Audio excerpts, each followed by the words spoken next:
So this will again go up on our YouTube channel. If you've not been there, it's Harts Limited, with the limited spelled in full. So if you go to YouTube, search for Harts Limited, and the previous 2 webinars are up there. We're also going to be putting a link to that on our website. So you'll be able to go to our website, click on the link, and that should take you to the channel as well. So this recording hopefully should be up there in the next, either the end of today or tomorrow. So you can use that as some reference point. We've also got the chat box, so you'll see a speech bubble in your screen, top right hand corner of your screen. Please feel free to chuck in there any questions, or if you want to talk about your experiences, please feel free again to nominate yourself, put yourself forward, so we can hear from you as well. It'll be very useful to hear from you all. So, how to navigate your business through the crisis. What we're going to cover today is an update, a very quick update on previous webinars, and we've got some information hot off the press for you. Cash is king during this time, and we want to look at how you can prepare a cash flow forecast and what you need to do, and the sorts of considerations you need to be putting in when you prepare one. We're going to look at the applications for the Business Interruption Loan and some of the conditions that are there as well. We're going to have a quick look at the use of technology and how you can be updating maybe your systems during the current crisis. Again, very relevant for people is what expenses can you claim for working from home, or what expenses can your employer claim for? Again, everyone's working from home these days, so again, very relevant. And then we want to hear from you, because this is all about helping you through this crisis. If you've got something to say which you can share with other people, it's all about sharing your experiences at this time. So if you can help other people, that's very much appreciated, because what you might be doing might be completely different from what somebody else is. So it would be very useful to hear from you. So an update on the previous webinar. The most common questions we get are on directors and whether they can furlough themselves. Yes, they can is the answer to that. You mustn't do any income generating work. So as long as you're not doing anything on that score, then yes, you can claim. Now, it doesn't include dividends. That's been clarified a number of times. But if you're on typical low salary, 10, 11 grand a year, you can claim 80% of that. Now, the latest information we have, which has literally just come through this morning, is that the HMRC is working to deliver a service that allows the businesses to make a claim. Businesses and agents, that's ourselves, that are authorised to act on behalf of clients for pay-as-you-earn will be able to claim. So we can do that. If, however, file-only agents, including payroll bureaus, will not be able to access the service due to data protection reasons. Businesses will need the following information on each of their furloughed employees: their national insurance number, salary, national insurance and pension contribution information that allows business to calculate the claim amount. This service is going to be launched. They're saying they're ready to launch on the 20th of April. So that's when the portal will become available. It's going to be made public shortly. It's not public yet. At which point they will be contacting businesses to advise them of what they're doing. And at this point, we're welcoming you also contacting your clients and offering yourselves a vital support during this process, which is exactly what we're doing today. Either indirectly or directly. They are expecting phone demand to be beyond their capacity to offer a normal service. No surprise there. Therefore, the service is designed to be self-serve with guidance in place, and they want your support in helping to achieve it. So that's the latest which has come out today from HMRC. So 20th of April is the date we're looking out for to be able to start making the claim for furloughed employees. Grants, we're talking about the rates that you're getting, the rates relief you're getting. The £10,000 grants have started to be paid out. Certainly we know that Stockport Council have been at the forefront of this. They've paid out in a number of cases, and it'll be good to hear from you if you've already started to receive your grant. And in relation to the self-employed, no great changes here at the moment. We've just got to be very careful that There are a number of scams out there that are going the rounds, and also there's a number of people who are going back to work in the NHS, and there are still tax avoidance schemes being marketed out there claiming to give you 85% of your salary. Don't touch it with a barge pole. It doesn't work, and you're only going to end up with trouble later on down the line. We've had one or two questions on whether you can effectively furlough yourself and then start going self-employed. So you can work as a self-employed person and then claim your 80% of your salary. We fully expect there to be some sort of anti-avoidance in place to stop this because it seems far too simple a loophole for people to jump through. So if you're tempted to actually go self-employed by mothballing your company, there could be all sorts of tax issues that you're raising, and HMRC have already said that they will be looking at auditing some of the furlough claims as well and checking it back to records. So just be aware of that one and be aware of the scams that are out there. Certainly in relation to collecting your rates grant, there is absolutely no reason for you to go to anybody to do this claim for you. In theory, it should come directly to you, or you just fill out a form on the local government website. That's the update to the previous webinar. The next bit is spend a little bit of time on how cash is so important to your business and how to actually look at preparing a cash flow forecast. In this time, cash is very much king, and you're going to need this for the business to survive. A little bit of history, why you might not always look at why cash is so overlooked, because normally you've got staff issues, you're looking after clients, you've got sales targets to meet, maybe you're devising some sort of marketing strategy, or you're checking that your systems are in place, or you've got legislation requirements, or you might be recruiting people, and you can see there that cash flow comes to the bottom of the list. You tend to think, well, I've got a little bit of cash in the bank. I know I've got enough to see me through the next month or so. Therefore, I'm not going to be too concerned about it. All that's changed, and it is so important to be on top of your cash position at the moment that you need to be doing cash flow forecasts, especially seeing as you might have reduced income coming in, or you've got actually very little income coming in. So a little bit of an illustration.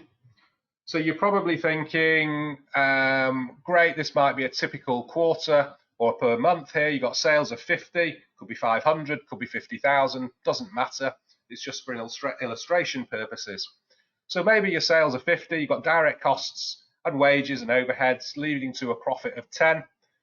You put away your tax reserve, as I'm sure you're all doing. So putting away a couple of grand for tax in this case, leaving a net profit of 8, that should give you £24,000 worth of profit over 3 months. But then you're thinking, well, therefore I should have £24,000 in the bank. Well, as many of you know, it doesn't always work like that. And you're probably thinking, where is the profit? Where's your bank balance going? In this case, it could be tied up in stock, and you've bought stock, you've not been able to sell for that month. It's tied up in people owing you money. Now, this time with the pandemic going on, people are taking a lot longer to pay you. You've got to bear that in mind when you're actually working out cash flow.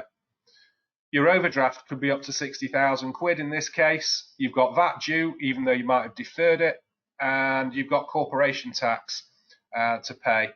So basically, you've got £24,000 worth of profit, but you haven't got it in the bank because it's tied up in your stock, your debtors, your overdraft, etc., etc.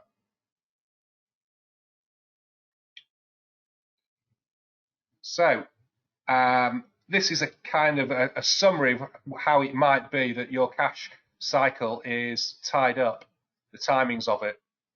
So you buy your raw materials on day one, and it takes you maybe 30 days to do some work. The work is therefore your cash is already tied up in your raw materials before you actually even finish the work. You then say, right, well, I'll raise a sales invoice by the end of the month, and then people will pay you in 60 days. effectively you've taken 120 days to get the income from one invoice.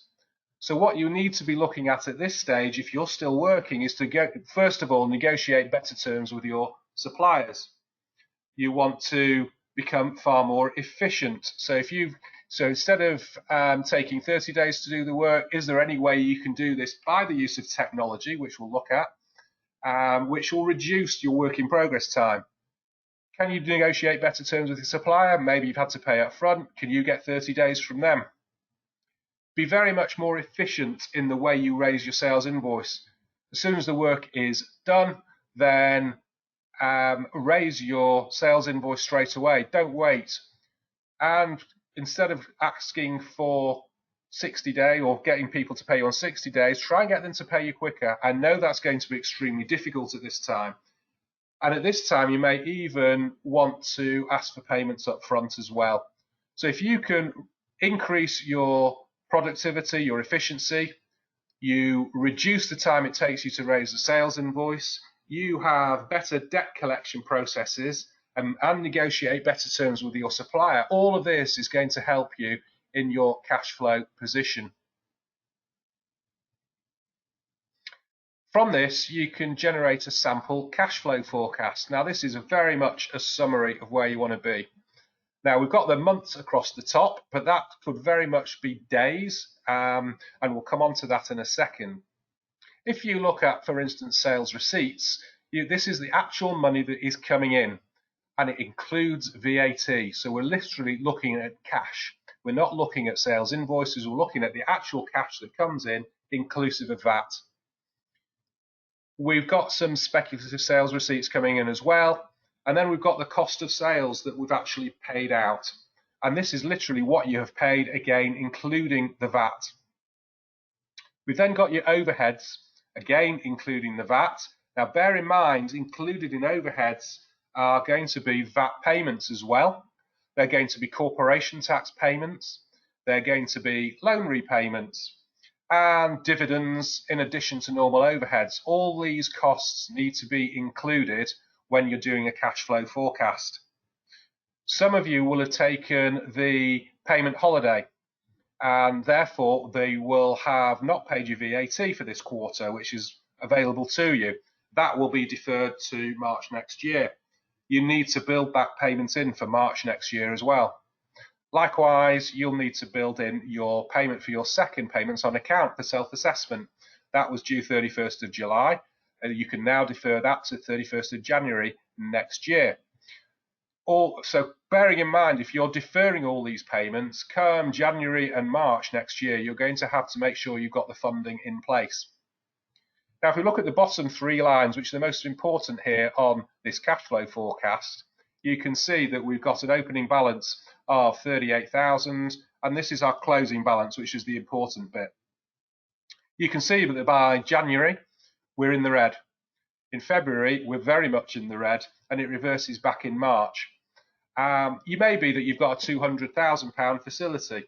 You're projecting ahead 4 months to see you're actually going to be in breach of that facility in that month.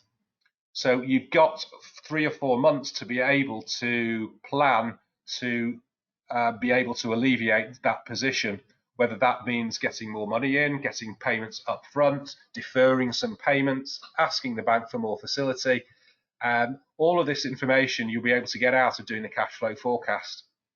Whilst things are so critical at this stage, we would also recommend that you run a daily cash flow forecast. So instead of the months across the top being November, December, January, the months across the top can be April the 8th, 9th, 10th, 11th, and you can actually plot in the actual amounts you expect to receive on certain days, when you expect to pay it, so you know the closing balance at the end of each day. Because bear in mind, these figures are the figures at the end of the month. It could well be that during the month, although you might be within your overdraft, during the month you may well have gone over it. So just bear in mind that you probably need to be keeping some very detailed information to start off with. But again, always remember to include things which you might not normally include for profit, i.e. VAT, corporation tax payments, loan repayments and dividends, etc. So what can you do? Well, you need to get an annual budget, you need to get an annual cash flow forecast, and you need to have a 52-week forecast updated weekly. I would start it off daily as well, certainly for the next couple of months while things are so time critical, and then rolling sales forecast for the next 4 to 5 weeks.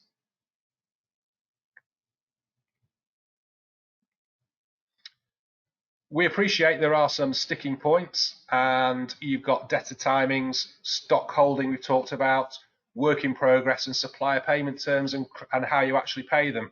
Again, this is all up for negotiation at this time. So what you want to do is you need to plan ahead to control and predict your cash flow shortage before it happens. You need to understand where your cash is getting stuck and think about your key performance indicators. Review your procedures and have this cash flow forecast and keep reviewing it. It's not a one-off. It's very much there for you to review on a weekly basis because things change. You might forecast for the next 3 months thinking, right, we're going to get through this, and something else drops in or drops out, which can cause you to change it. So always be updating your cash flow forecast. Again, we can help you with this. If you don't feel confident enough to deal with it, or if you want to do it and you want us just to cast our eye over it, we'll happily do that. So we're here to help you. We are, as I said, we are open. We've got people working in the office, a skeleton staff in the office. The majority of staff are working from home. A lot of this can be done remotely.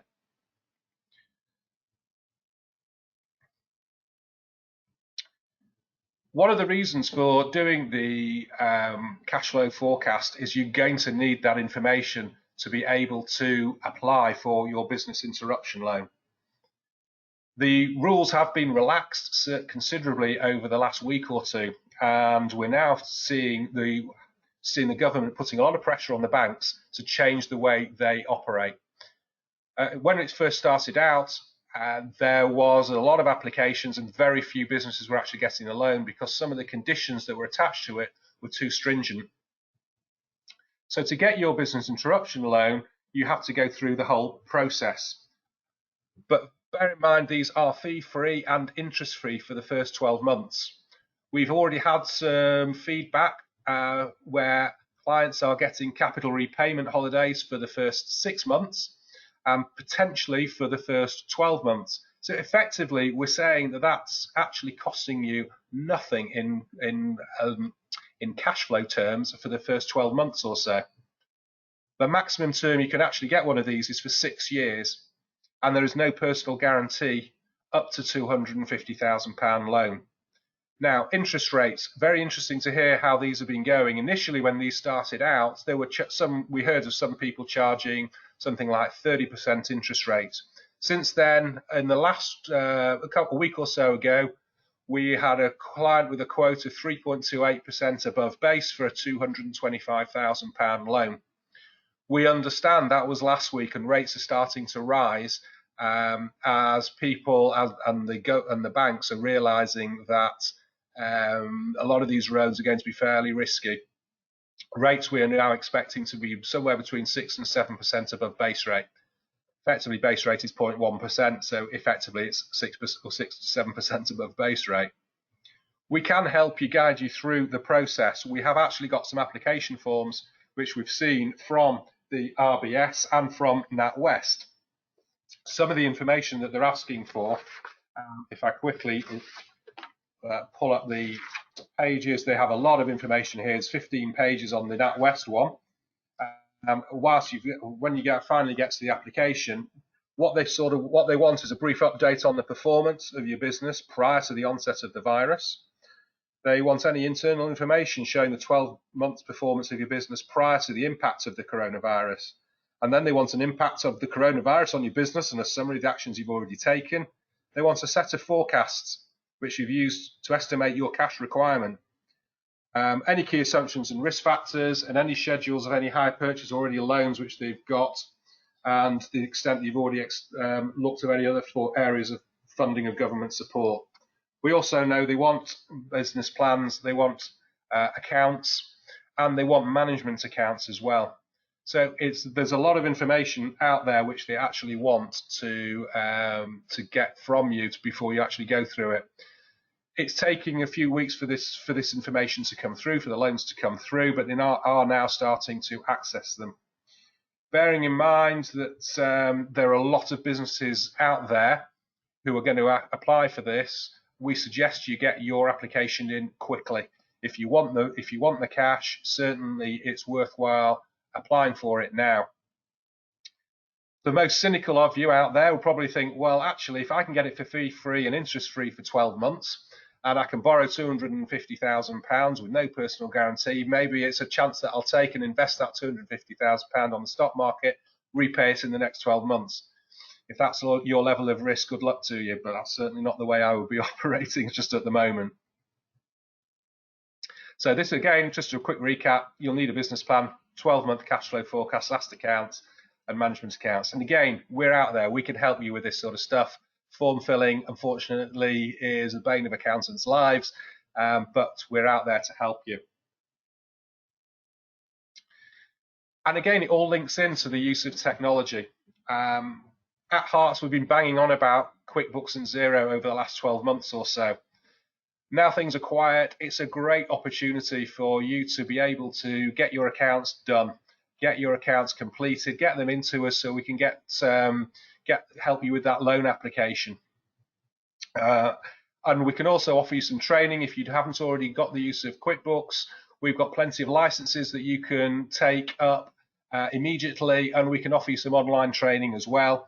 We can do it through this medium. Again, use of GoToMeeting, Zoom, Microsoft Teams, and so on. We use GoToMeeting for this. We find this, it works very well. But who heard of Zoom up until a couple of months ago? Everybody's using it for everything these days as well. And it's an opportunity for you as a business, as your company, to be able to offer this to your teams as well. Are your systems in the cloud? Do you have the ability to access from anywhere? At Harts, a lot of our systems, virtually all of them in fact, are in the cloud, so we can work from home, we can work from anywhere. All we need is a laptop. And keep in contact with your teams. It's been estimated that there's going to be 9 million people who have been furloughed over this period. So that's a lot of people out there who are not in regular contact and are used to be in regular contact with the office. A great opportunities to have a meeting with them and get in contact with them, have mindfulness sessions with them. We've done that already at Harts. We've had one last week. We've got another one coming up this week. It's a great way just to keep in touch with everybody and to make sure that they're not feeling isolated and they are still part of the team. So when things do go back to normal, we can all get back up and running fairly quickly. A quick update here on working from home, as so many people are working from home, and what you can and can't claim for. Mobile phones and SIM cards. If you provide a mobile phone and a SIM card without a restriction on private use and it's limited to one per employee, then this is non-taxable. Broadband. If your employee already pays for broadband, then no additional expenses can be claimed.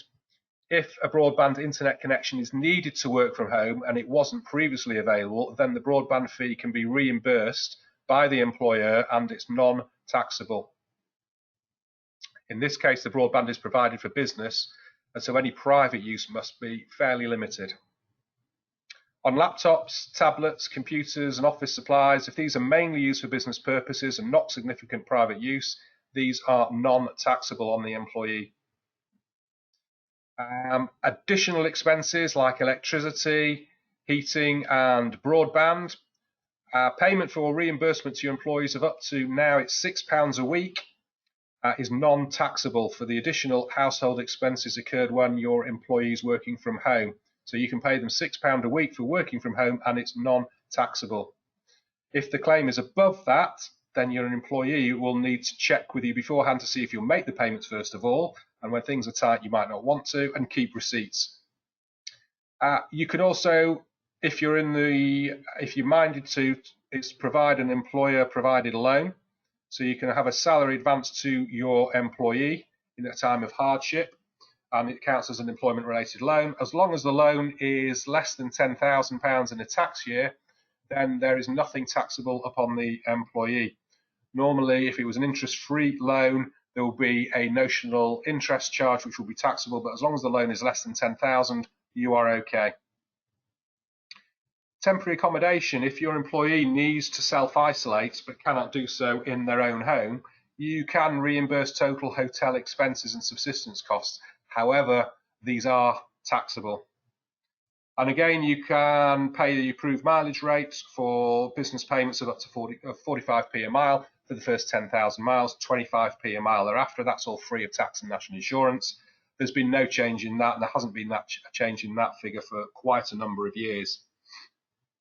So that's basically all you can claim for working from home. If you've got any specific questions, please feel free to email myself or email into the office, and I am sure we'll be able to help you. Okay, next, I'd love to hear from a few people as to what have been your experiences so far. Have you received your grant from the local authority? If you've had any dealings with the bank, what sort of dealings have you had, and have you furloughed your staff? So what I'm going to do is I am going to, in a minute, stop my screen share, and if someone can put in their chat box, if they're willing to come and have a chat, I will unmute you. Is anyone willing to go first?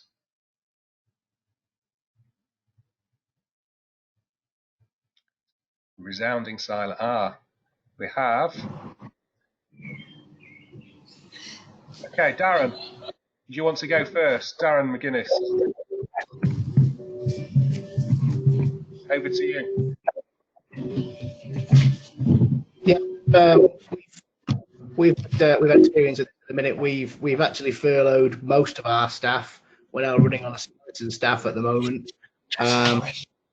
Interesting to see the action initially when that was done. Very quickly realised that with the overheads of the business likely to be massively impacted with the lack of fee income coming into the business, the biggest drain on the resources, if you like, are the staff, unfortunately, and we've had to make provision there as fast as possible. It's been taken in the right spirit, in fairness to most of our staff now. They've all understood why it's been done, and in fact, one girl said last week she was looking forward to being furloughed for at least 3 weeks, whilst she spent some quality time with her children, as well as saving money on her childcare. So, in a perverse sort of way, it's worked and assisted people to come to terms with what's going on. From the bank, we have spoken to the bank, who have given us we're with the RBS. They have given us the list of requirements. It's pretty much as you've summarised before, Stephen. They do want to know absolutely everything, and if your business wasn't doing as particularly well as it should be beforehand, then they're concerned, but also know that they are in a position where they have to lend. But anything over 250, which is where most people are probably going to end up, you will have to give PGs. Although the RBF are looking at ways of making sure you actually get the right sort of service from them, is the way they're selling it, in that they're going to look at what you can afford and try and tailor their lending to what your business is actually requiring. So hopefully we'll have an interesting chat with the bank manager, but we'll live and wait and see. Okay, and you've received your local authority rates grant? We didn't qualify for it, but I know my wife, treasurer for a local scout, and they got £10,000 stuck in their bank from Stockport MBC without asking within the last week or so. So it's clearly happening around Stockport for those that qualify. Great, thank you very much indeed for that. Could I go to Pam Pelham, if you want to unmute yourself, and it'd be great to hear what you've got to say. Can everybody hear me? Yeah. Oh, excellent. Right. Okay. I work in manufacturing, and due to our supply chain and deliveries and customers not able to take deliveries, we had to close quite quickly. And at that time, there was no indication from the government regarding furlough. So for a couple of days, we'd had to explain to our staff they would be laid off. But as soon as we found out about furloughing staff, that's what we did. And they accepted that and they were really pleased with it. We're with the HSBC, and my business relationship manager has 123 clients. And he was not very forthcoming with information and did not instill me with much confidence, to be honest. Since then, he has stepped up. Thankfully, after speaking to David at Harts, he gave me a list of criteria that they would possibly be looking at and what they would need, which is what has just been outlined today regarding cash flow forecasts and the business position regarding up-to-date management information, etc. And I submitted that to the bank, and they've come back, and in the first instance, because we're going to go into our overdraft, which we didn't use, and beyond it very quickly due to paying wages, he's extended our overdraft. And the business relationship manager said that we should hopefully have our business interruption loan in place by the end of the month. Since then, we've found out that because he's so busy, he hasn't submitted any information to the bank in order to get this loan approved. And he's trying to push us down the route of just extending the overdraft, and extending the overdraft, which we will need to do during the course of May and June. Well, if he's extending the overdraft as a result of the COVID-19, the business interruption loan does apply to overdrafts as well, and it applies to invoice finance as well. So the same guarantees shouldn't be requested unless if you want to change it over to one of the new overdrafts that comes under the scheme. That will probably be preferable, because otherwise you're providing more and more guarantees. Just be careful on that one. Yeah, that's what he's asked for. I've had to fill in a form regarding personal guarantee. He has indicated that they won't be asking for any guarantees. They just want to obviously consider my position. Yeah. And they have asked for additional details regarding properties that I own within my SIP, etc. And what I've explained to him, and he has said that he will ring me later today, is that I want to be in a position where I've got all the information I need regarding costs of loans, against use of overdraft, etc. So I'm hoping going forward I'll be able to make some informed decision and have some options. So back to the HSBC, actually, they haven't been too bad, even though they did scare me a little bit at first. Right, okay. Great, thank you very much indeed for that. If you don't know where the chat box is, it's in the top right hand corner. It's like a speech bubble. We can look at that. I've had a question here from Rick. Can you tell me more about the VAT deferral and how it works? Basically, any VAT that's due up until the end of June is automatically deferred unless you want to pay it, unless you're getting a refund, and it's automatically deferred until 31st of March next year. So if you're getting 12 months deferral on that, you make sure you get your return in, but you don't actually need to make a payment. A couple of people have mentioned Zoom and hacking cases in live meetings. Yes, you've just got to be careful when you're using Zoom to make sure that doesn't get hacked. A question here from Alison: how long does the grant usually take for the grants usually to come through? Again, it's down to the local authority as to when that's happening. They've now been provided with funds, so they should be distributing those funds as soon as possible. This is Easter weekend coming up, so it may well be that things will get delayed, but that should be coming through fairly quickly. Another one from another Alison. We've received the £10,000 grant from High Peak Council. It just appeared in the bank account on Monday. That's fantastic. Alison, if you could just unmute yourself, if you wouldn't mind saying if you had to do anything for it, if you're still here. Oh, yeah. Yes, I am here. Great. Could you just tell us, did you have to go onto the website or fill in a form or anything at all? No, we've done nothing. It just appeared, which is great. Well, that's fantastic. No, that's great. It shows that the scheme is actually working. Technically, they are supposed to do it directly, but there are a number of people where they won't have your bank details, and therefore they're asking people just to fill in an online form to make sure they've got the bank details to send that £10,000 grant out. Please also bear in mind that the £10,000 grant, I'm afraid, is taxable. So it's because effectively it's a reduction in your business rate, so it will go as a credit in your profits and loss account. So just bear that in mind. Rick, Harts look after our payroll. What information do you require regarding staff who are furloughed? Again, if you want to get in touch with our payroll team, we'll be able to gladly help you with that. But as long as you've gone through the furlough process, which will be amending contracts and they've got the signed agreement, you just need to let us know those people who have been furloughed and when they started to be furloughed from. From Terry, grants not yet come through for me in Macclesfield from Cheshire East. Has anyone in the area had theirs yet? Has anybody had theirs that's in the Macclesfield or East Cheshire East Council? Resounding silence. So they're obviously behind on others. And again, somebody else has said they're in the Wigan area. They've not heard anything back at all. Has anyone else in the Wigan area actually received a grant? No. So again, they're obviously behind everybody as well. Are the 10k business grants only available to business with full business rates relief for all businesses?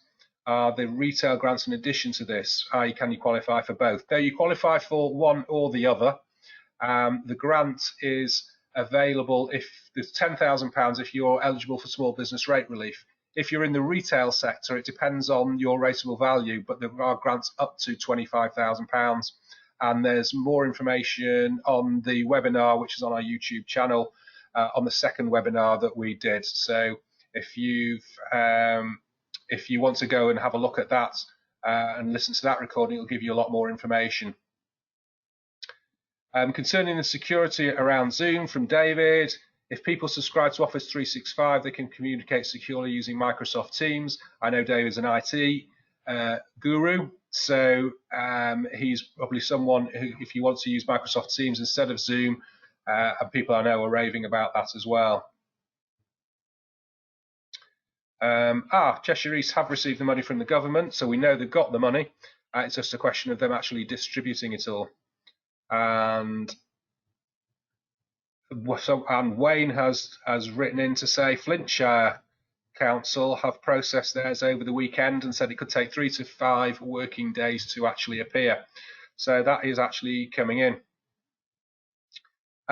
We've got another question from Rob. And has anybody tried to claim on their business interruption insurance? He was on an Insurance Institute webinar yesterday, and in spite of the insurance company saying no, there are certain circumstances and companies who should be paying out.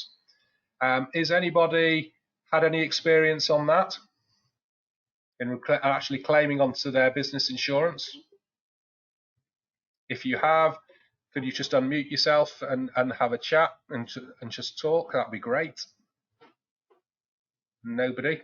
I think the insurance companies are trying to get out of this as much as possible from what we've seen.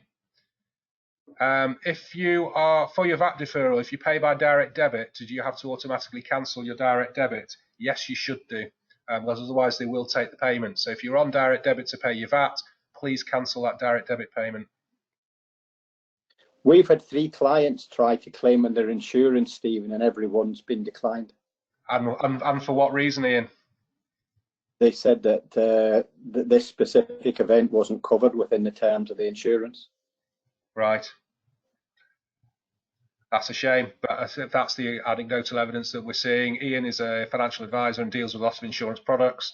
And if that's what's going on out there, it's pretty much as expected. You'd expect from the insurance companies at this stage. Otherwise, they'll be facing enormous claims at this time. We've got another point. Lombard are arranging a 6-month holiday on finance payments on vans, and NatWest arranging 4-month mortgage loan holiday for payments on the mill in Macclesfield. So that's available. So if you're not claiming those mortgage and loan payment holidays, have a go, because other people are doing it. What else have we got coming through on the chat box? I think that's it. That's all we've got through so far. It's great to hear some of your experiences out there. and we would love to hear more from you. We would love to also hear what you would like us to put on as webinars during this crisis period, and we'll happily put one on. We're aiming to put on a webinar a week for you. Again, they're all going up onto the our YouTube channel. So all it remains for me to say is thank you very much for joining us this afternoon. I hope you found it useful. We are here to help you. If you need any help with doing cash flow forecasts or help with a business interruption loan, please get in touch with us and we'll happily sort you out. It is Easter weekend coming up, so have a great weekend. Try to put some business to the back of your mind, but enjoy yourselves, stay safe, and happy Easter. Happy Easter. Cheers, Steve. Cheers, everybody.